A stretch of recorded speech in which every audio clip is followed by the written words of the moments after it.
This is kind of a repeat of the video I just did. Dichroic or stained glass dichroic job 2B. And there's something to be said about this video. It's another one of my pixie bobs. She's pregnant. This is Asia. Asia! Otherwise known as Squealer. No tail. Hey Asia. Anyway, what's cool about this is the magic time of day. It's 4:13 California time. Look at the clear textures they're doing now. I should have done this videos all this time of day and all the pictures, because this is the magic time. Sun's gonna set in another hour or so. But look what the clear textures are doing. They create dimension. I'm almost 100% colorblind. I have synesthesia. I know I've said that over and over. A lot of people never heard that word. synesthesia. It's called the mixing of senses. I hear colors, see sound. So what? Blah, blah, blah. I know. A lot of us have intuitive ideas, inner feelings that reflect, that cause us to make decisions and such.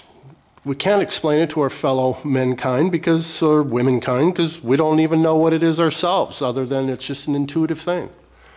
And on some level, that's what I'm doing here. These clear textures, well, all of it, are reflective of what I'm thinking. All kinds of concepts, streams of flow, perhaps individualistic ideas, creating community, structure, breaking out of the box, coming into simplicity. I don't know. Perhaps like a Rorschach, one day we're going to be able to have some universal language or ideas. But look what the clear textures are doing, how they're distancing themselves. I really focus on clear because clear has a frequency all unto itself, especially for me. With my whole world of color and light, I see and feel clears. Not quite, I can't obviously, the frequency of a clear is obviously different than red or blue or purples, but there is one. That's what I'm trying to say, is that I see dimension within clears. Some speak louder than others, some have a forward. You notice how all this is flat, but yet this ice seems to bring closer than, say, the flute. The flute is very muted, because it's clear, more clear, and it seems to be a stand-back glass. And even the clear window glass is the farthest. That's the farthest glass, and yet the ice, the spectrum ice, is the closest glass dimensionally to me. How can that be? It's just clear glass. All flat. This whole panel is linear flat.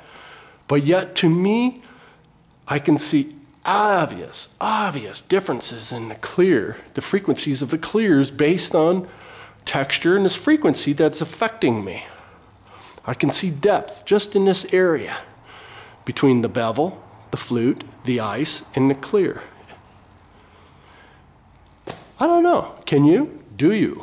It's not important if you can or not. It's all based on our interpretation. Now look at the flute over the top of that red glass. That spectrum red, that background, really stands in front of the ice. Or does it? It's creating a really in front behind effect. What colors affect you? Which color do you see first? Well, it's these. Their frequencies are traveling faster than the red. These are the first colors we'll see, is the neonic colors. Banana yellow, the orange. We're going to see those in the lime greens. We're going to see those quicker and faster than we're going to see cobalts or this dark color here or red.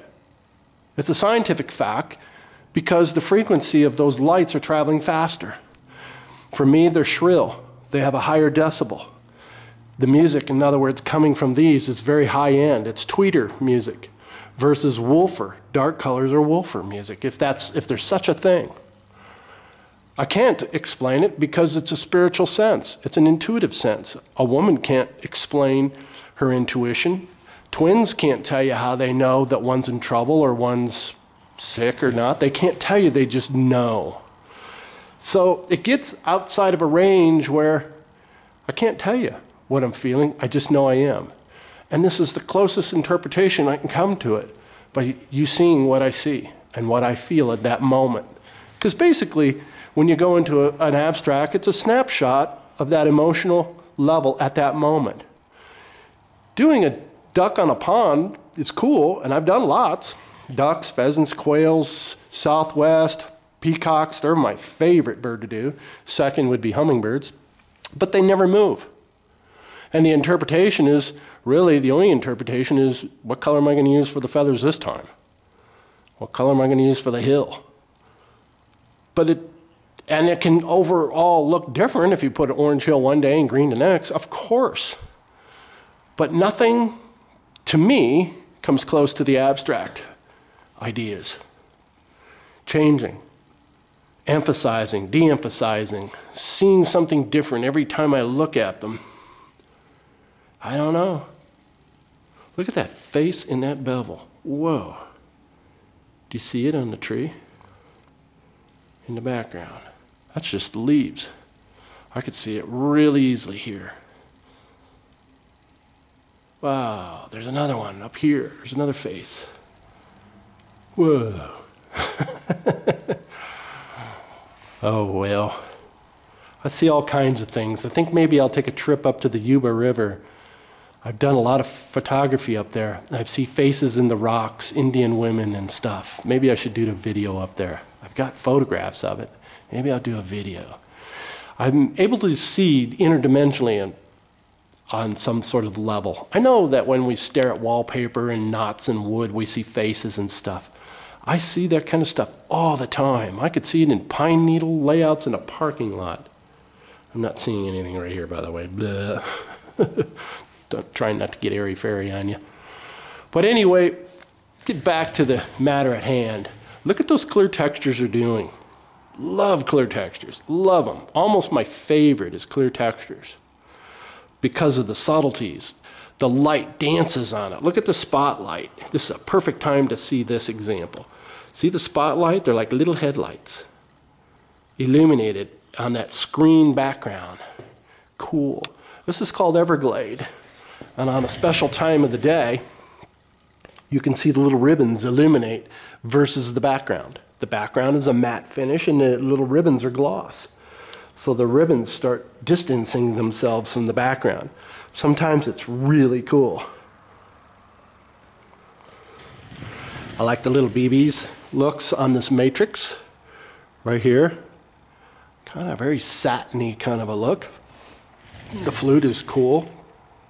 Very shrill. Look at that bevel's doing. Just moving. That's what we're doing when we're passing by a window and we're seeing reflective edges and stuff. Look at the movement. Yet this window ain't moving. It's my head moving side to side. In this case, it's the camera. Look at that. Well,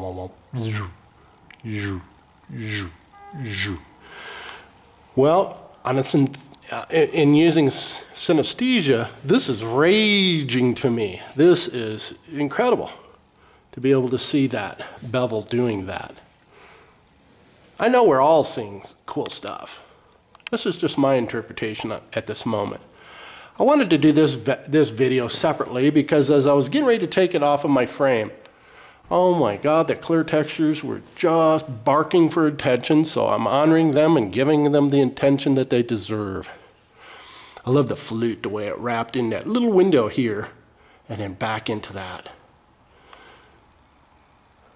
Maybe you enjoy it, maybe you don't. Maybe you see some ideas that you want to incorporate into your stuff. By all means, go for it. Maybe I'll see you on my website, dichroicglassman.com, where you'll see my bevels and jewels for sale. Thank you again for all the warm compliments and comments, and I enjoy doing this. I enjoy sharing my world with you. And perhaps on some level we'll meet, or you can benefit from the videos. Cool that. Thank you. Bye-bye.